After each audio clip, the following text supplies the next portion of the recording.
Friends, welcome back to Spurs Nation. Well, if you have noticed, I've been gone from the studio for a couple of weeks now. Yeah, because as you already know, I lost my voice.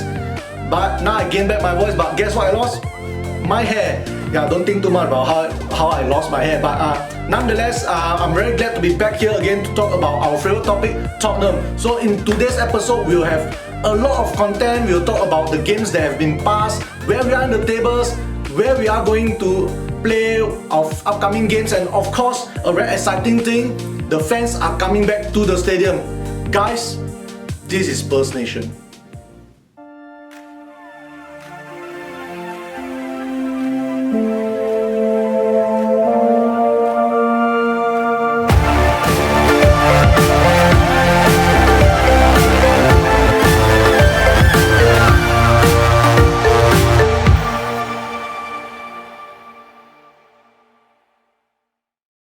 Right guys, first thing first, if you do not know what happened last week, it was us against Man City 2-0.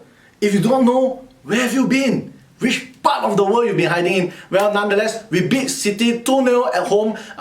It was I've already said it in my post game, but this is a tactical masterclass from Jose. 2-0 goals from Sani, brilliant assist once again from Ndombele. He is starting to become the player that we broke our transfer fee for. And of course, towards the end of game, Lo Celso, super sub. I think he scored within 35 seconds or 38 seconds of coming in, and you can see how frustrated De Bruyne was after the game. Well, that guy is world class, but he was met with the master tactician. So moving on to our Europa game, we played Ludogorets at home, 4-0. Vinicius finally got his name on the score sheet, 2 goals on the night and 1 assist. Of course, let's not forget the importance, Dele Alli. He started the game, he didn't finish the game, but very good outing from Dele once again. I hope that he continues his return to form. And Dele, I would say he's a misunderstood genius, because you know, geniuses of games always have this particular flaw, and I don't know what has come about with Dele. Something is mine, but we all know how talented the boy is, so let's hope he continues his rehab towards first team action. And of course, Wings saw that brilliant goal from Wingsy almost from the halfway line. I seriously think it was not a shot on target, but good goals are normally not on target. Talking about good goals, guys, if you have not voted for the Puskas Goal of the Year, go on to the link. I'll put the link below. Sani for Goal of the Year. The goal against Burnley, it was the EPL's goal of the season last season, and of course he's nominated for the Puskas Goal of the Year. Guys, go and vote. Alright, back to Ludogorets. So of course Wingsy scored, and at the end, unselfish play from Vinicius. He could have tried for his hat-trick, but no, he laid the ball from Lucas. 4-0 on the night, so we are joined top of the table now with Antwerp. Of course, we need to beat Antwerp to make sure that we finish top of the table. Now we just need 1 point for the next 2 games against LASK, last, I don't know how to pronounce it, last. And of course Antwerp, we need to beat both of them to ensure that we finish on top of the table. One thing is for sure, this season, Europa League, we will not be facing Sevilla. They are through to the knockout stage of Champions League. So I really feel that we have a very good chance of winning the Europa League. Okay guys, back to the EPL. So this weekend, Chelsea. This is a top of the table clash. Okay, they are really not at the top of the table lah, but we are on top of the table. I think Christmas is gonna come early for us this year. This weekend against Chelsea, a derby game. So we are currently on top of the table. If you do not already know, Tottenham Hotspurs are on top of the Premier League table. No, you are not dreaming, it's true. I can't remember the last time we were on top of the table. I think just before the international break, we were on top of the table for I think 2 hours, but this time round is the first time in a very long time we are actually on top of the table after a Premier League week. It might not say much because it's only 9 games, but this is one thing about Spurs. We have always been known as, I don't like to use this word, but we have to use the word Spursy. Whenever we have a chance to go on top or close up the gap, we will always do something silly to not get it. But under Jose, this is not happening. So, I mean, signs are good. Of course, this weekend we have to continue our form. We are playing against a very, I would say, rejuvenated Chelsea. And of course, they are very fast at attacking and all. We need to be very careful.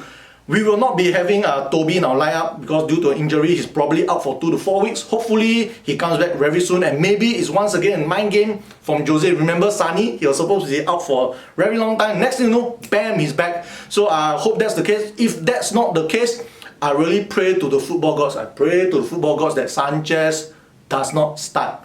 So I'm seeing that probably we'll be seeing Davies partnering Dyer in the center. Of course, Hugo, Captain Hugo will be starting. Left, right, I would say maybe we might see Serge. Serge has been on a very, very good run this season. I think the emergence and the arrival of Matt Doherty is really pushing Serge to a next level, which is a good thing. And of course, on the left, our $650 ham-winning defender, Sergio Reguilon. So if you do not know, he was rewarded with a ham, top quality ham from Jose because of his performance against City. What happened was this: Mahrez, which he was marking, had 4 dribble attempts against him but 0 successful attempts. That is a very good stat. Sergio Reguilon is not really known for his defensive prowess, more for his attacking ability. But that game against City, awesome. So in the middle, I expect Pierre to start alongside with Sissoko once again. Sissoko has been an ever-presence on the right-hand side, supporting whoever is playing, be it Doherty or be it Serge. And of course, PEH. He is, at this point of time, in my frank and honest, unbiased opinion, the signing of the season in every league. He has played every single minute so far. Last week, you notice wherever De Bruyne goes, Pierre is there. Brilliant, brilliant signing. He is a wonder kid from Bayern Munich after, okay, he doesn't look young, but he's actually not that old. Of course, then right in front, I expect Donge to be playing again. Donge, like what I mentioned earlier, has been a revelation. Feels like a new signing for us and really starting to live up to the expectation.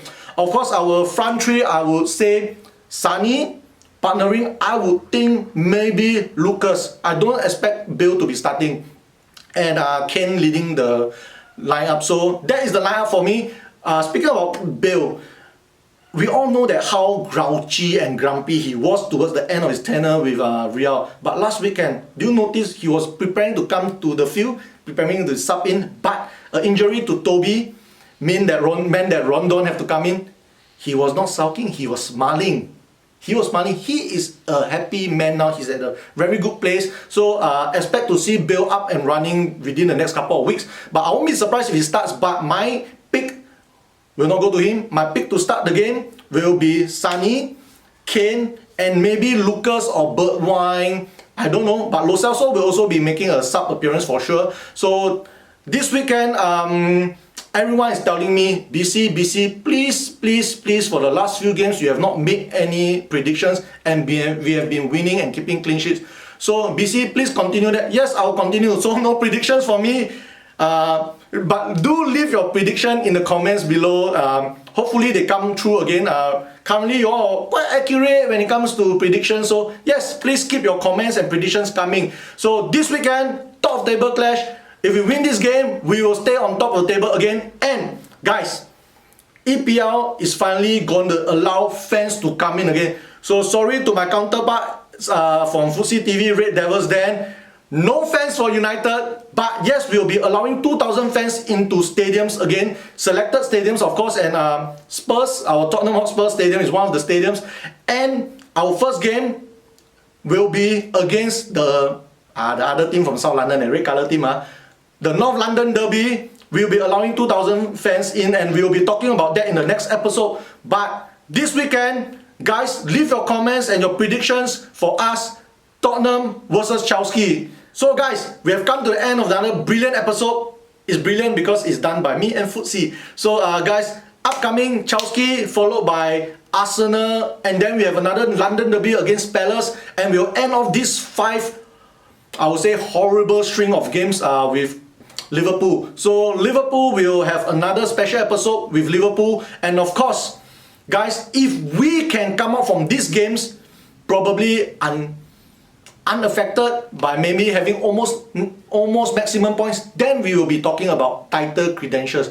But this is a very exciting season for Spurs fans and football fans, because For the first time, like I mentioned earlier, we are not Spursy. Let's keep it that way. Let's keep it that way. We have been undefeated for many games since the start of the season. So let's hope that this weekend we will keep it running. Stay top of the table. Guys, remember the pandemic is still real. Stay safe, wear your mask, love each other, show love and concern for your friends. And before I end, rest in peace Diego, rest in peace Ray Clemens. Guys, remember, to dare is to do, but don't anyhow do. I see you next week.